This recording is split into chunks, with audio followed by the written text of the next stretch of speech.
Hey everybody, before today's video begins, I just wanted to make a special announcement / promotion. See, the Overwatch League has once again invited me to be a part of their co-streaming program for the Summer Showdown tournament, so Thursday through Saturday from 2 p.m. Eastern Time until the games are over, I'll be live streaming my reactions in real time while watching the game with you guys in chat. I won't be available for the Sunday finals unfortunately, and I can't guarantee that I'd be able to do any of the APAC games since they're on so early, but that's the plan, and I hope to see a lot of you guys there. And with that being said, now on to today's video. The 2022 Summer Showdown has arrived. In previous iterations, we've seen stuff of legend be born. Anyone remember that famous Paris or Guangzhou run? Who's to say a new team doesn't build a legacy of their own? With how unpredictable the last month of play has been, anything's possible. Who's going to carve their name into the history books? Let's find out. Welcome to my official Summer Showdown preview and prediction video. How about we begin with the Eastern Tournament, as it's pretty short and it feels pretty obvious to most people. In the first round, the underdog Guangzhou Charge will play the Shanghai Dragons, and Philly get another crack at Seoul. For game number 1, it feels heavily Shanghai favored, and they are the team I definitely have advancing to winners round 2. It's not to say that Guangzhou are incapable, they have proven this is a different team this stage. However, the Dragons seem to be in a class of their own right now. Nobody has come close to stopping them, and it is tough to see a heavy underdog like the Charge being the ones to cool them off. The problem is that Shanghai's synergy can really shine through in this type of meta. They have the individual talent as well as the coordination to show maximum potential. The Charge don't match up half bad on like the individual aspect, but the coordination is far from perfect, and that's what I think will be their downfall. Because when you make mistakes, that's when the Dragons destroy you. But that's enough about that. The more intriguing round 1 meetup is Philly versus Seoul, and I won't lie to you, I'm getting heavy flashbacks to the end of the mid-season madness as Seoul had less than a stellar final week. The beatdown at the hands of Shanghai is one thing, but then nearly losing to Philly is a completely different story.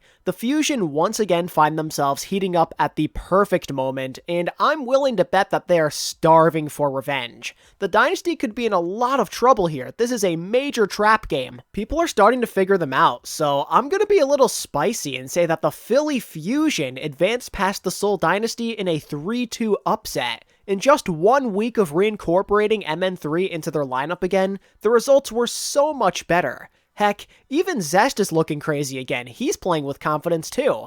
I'd say he's even better than Stalker as well, which is a major problem.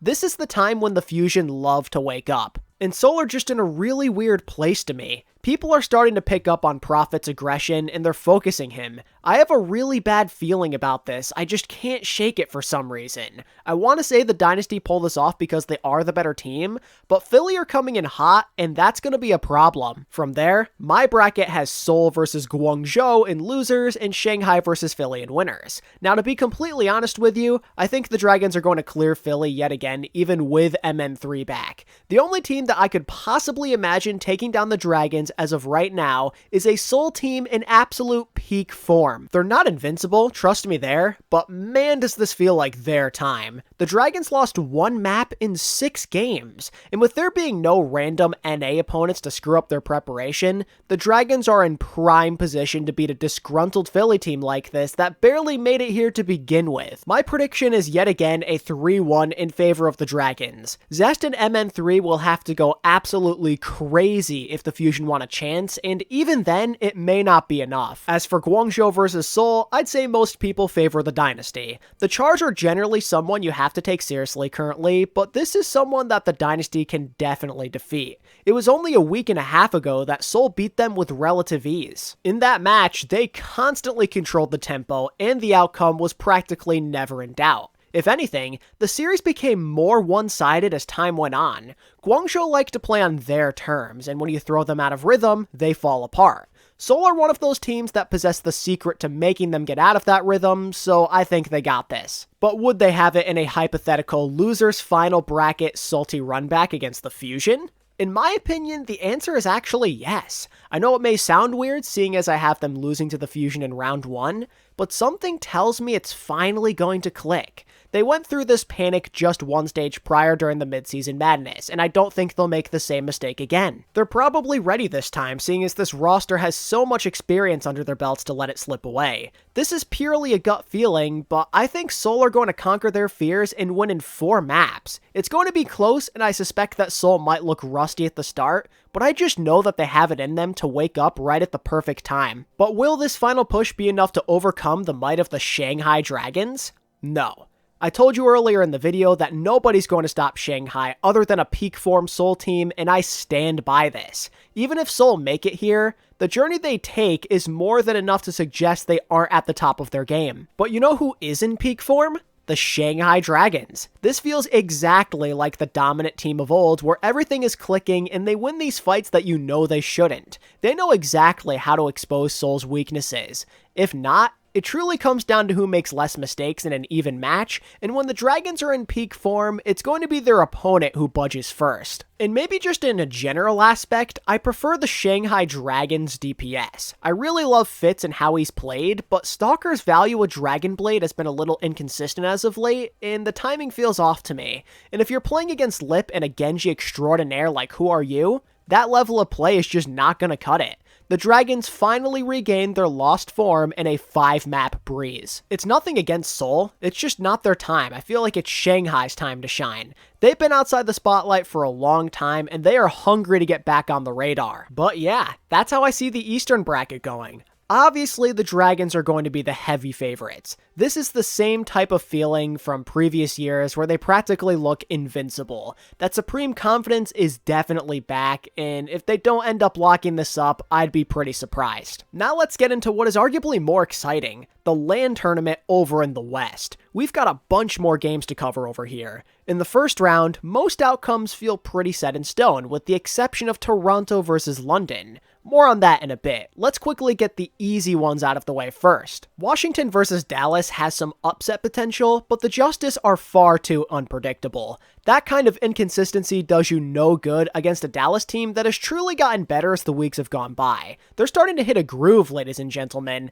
That fire they're catching me reminds me a lot of their May Melee run last year. Hanbin looks like the best Junker Queen in the league by a pretty decent margin, and with the Fuel's superior playmaking potential, they have more than enough to handle an undermanned Washington roster, as I prefer the Dallas Fuel in a pretty easy sweep. When considering Vancouver versus San Francisco, I just don't think the Titans are proven enough against top-level rosters. The Shock are like a top 3 team in this meta, and the Titans' momentum has halted significantly recently. If this is anything other than a sweep, I think most of us would be pretty surprised, as this is just a really bad matchup for Vancouver, and the fact that they got reverse swept by Boston last week throws a lot of doubts their way. Things are starting to unravel just a bit, and I'm happy they made it here. It's just not a game they can win, you know? They're outclassed. In regards to Florida versus Houston, this one is maybe more interesting because Florida are always a scary underdog. Not to mention that they definitely have a few tricks up their sleeves in terms of game planning. But historically, Houston have gotten the better of them pretty easily, and I think that's going to happen again. But I am also of the belief that their general situation is a lot better. I still don't like Florida's support situation at all. Sure, they went 2-0 last week, but against 2 of the worst teams in the league. Do you really expect that support line to hold their own against Lastro and Lep?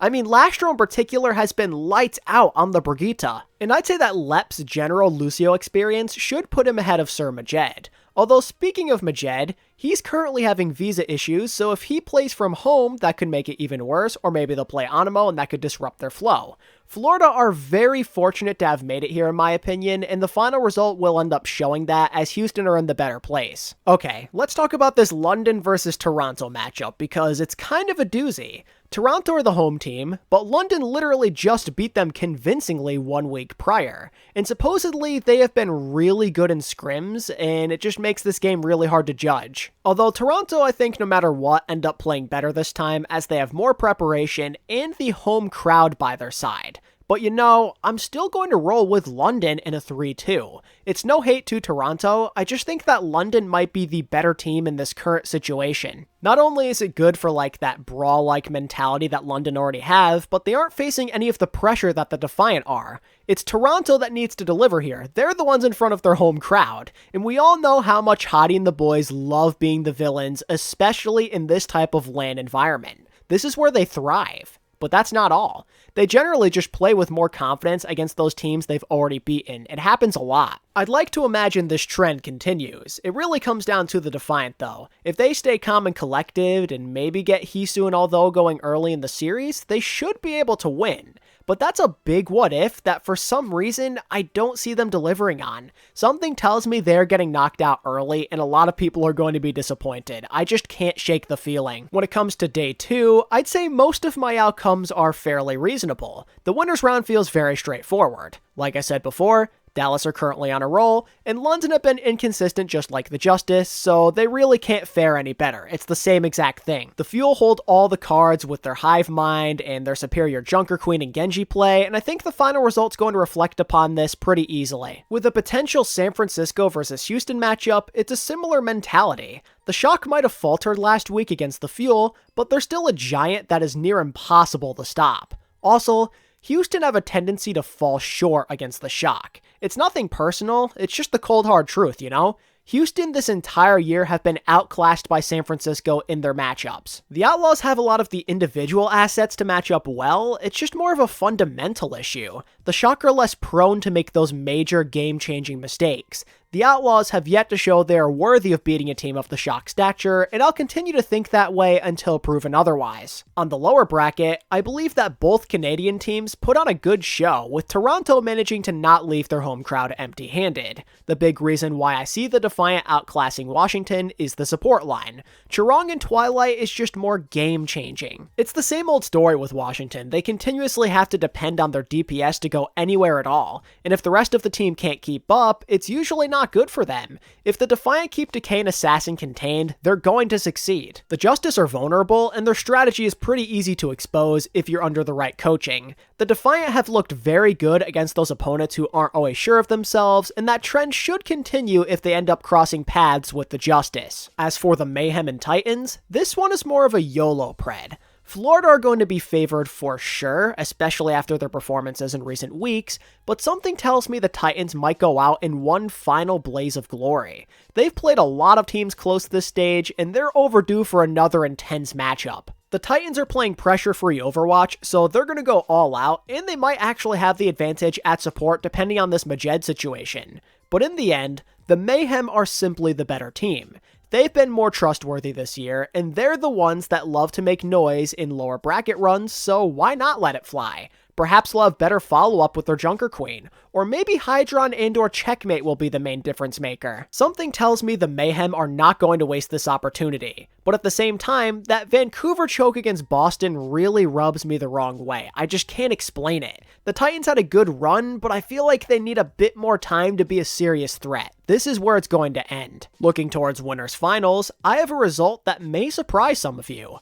I actually think the Fuel are going to steamroll through the top bracket. Not even the Shock have it in them to give them a scare here. I absolutely love the confidence that the Fuel are playing with right now, and my gut tells me it's going to keep on going. As I said before, the vibes Dallas are giving off remind me a lot of last year's team at their peak, where everything is just flowing in harmony and they're getting red hot trying to prove themselves.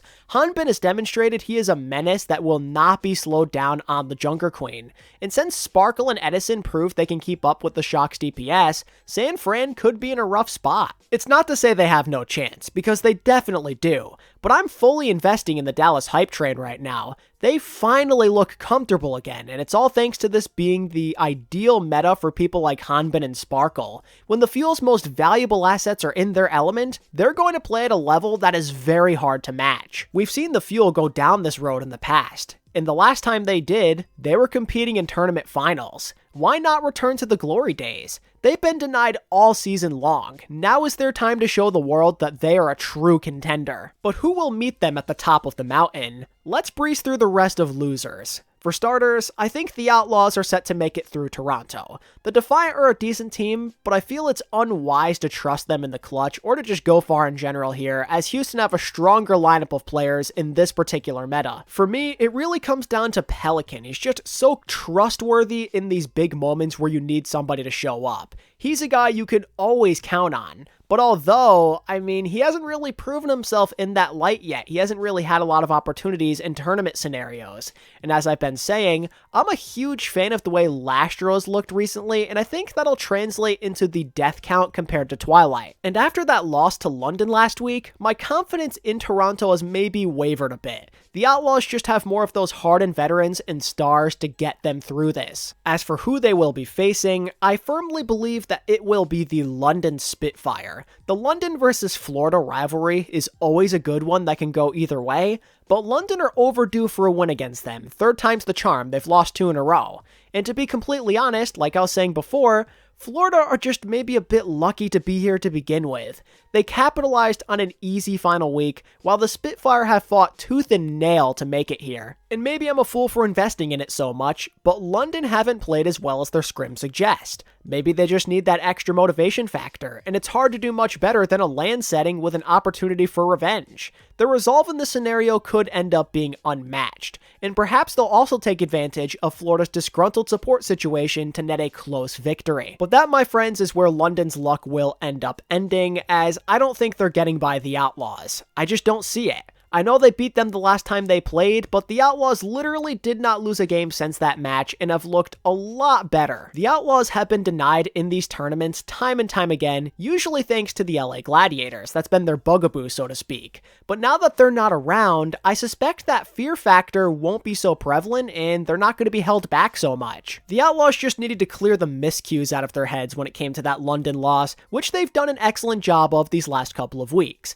London have a really good mentality to deal with the Outlaws, but I think they lack the true playmakers to keep up if Houston are on the same page and they can get their main guys going. This is Pelican's time. It's been a while since we've seen him carry in a big tournament like this, and I think Houston are going to fully invest in him, and he'll show exactly why that's a good idea. He's going to devastate London as Houston make a big push to the losers finals, where unfortunately, they will most likely meet their end. Earlier in the video, I told you that Houston just don't have what it takes, and I stand by it if they happen to meet the Shock a second time. The Outlaws never ever seem to do well in this matchup, and if the Shock go down to Dallas like I think they will, they're going to become Angry Shock, and Angry Shock is not somebody you want to run into. Sorry Houston, but the same principles still apply. Coach Krusty and young talent is too OP and will prevail once again. But will they prevail if they play Dallas in the finals? My answer is unfortunately no. For a while, I assumed this tournament was all theirs, but after watching the Fuel dismantle them and go on a hot streak of their own during the Summer Showdown qualifiers, I'm truly convinced that it's actually Dallas's time. The mindset will stay the same no matter what ends up happening here. Dallas are overdue for a tournament win, this meta is really good for them, and their streak reminds us a lot of what they did back during their peak at the first half of last year. Hanbin's Junker Queen play is simply too strong. I don't think Kaluj can keep up. And unlike in the Mei Melee, where there were counters to the Fuel Zarya comp, everybody's kind of forced into playing the same thing. You have to. You're being forced to play Dallas in a mirror match. You have no other choice. And because there's no workaround, it is way more likely that they're going to have their way. Dallas have always been at their best when they can force the meta on their terms. Unless the Shock have found some sort of weak point to expose, or maybe like Proper has an absolutely insane day, or Kaluj, they're going to be playing from behind, and even that may not be enough, as I just don't think their individual talents will be able to shine when Dallas put them in a chokehold with their teamwork. My pick will be the Dallas Fuel taking home the Summer Showdown tournament in 6 maps. While the Shock could end up showing a lot more composure in a finals matchup and make it a decent game, Dallas ultimately hold all the cards. The mega confident hive mind playing around their superstars is when they're at their absolute best. The Fuel have proven this is their ideal meta thanks to extreme dominance, excellent teamwork, and their main playmakers being right at home. You've hidden the shadows long enough, Dallas Fuel. Now is your time to get back on top. Sorry, San Fran, but there's a new sheriff in town. And boom, that does it for my bracket in the West. Here's an overview. With no LA Gladiators in the mix, plus land pressure and a pretty confusing meta, anything's possible. We could be in store for some of the most surprises we've seen in a tournament ever. Just having more in-person stuff should make for a great time, and I hope you guys are looking forward to it. If you're hyped for the Summer Showdown, let me know what your bracket is looking like down in the comments below. And if you enjoyed the video, it would mean so much to me if you could hit the like button and subscribe. And as always, Thank you all so much for watching this video. I really do appreciate it. And until next time, this is ATP, signing out. Peace.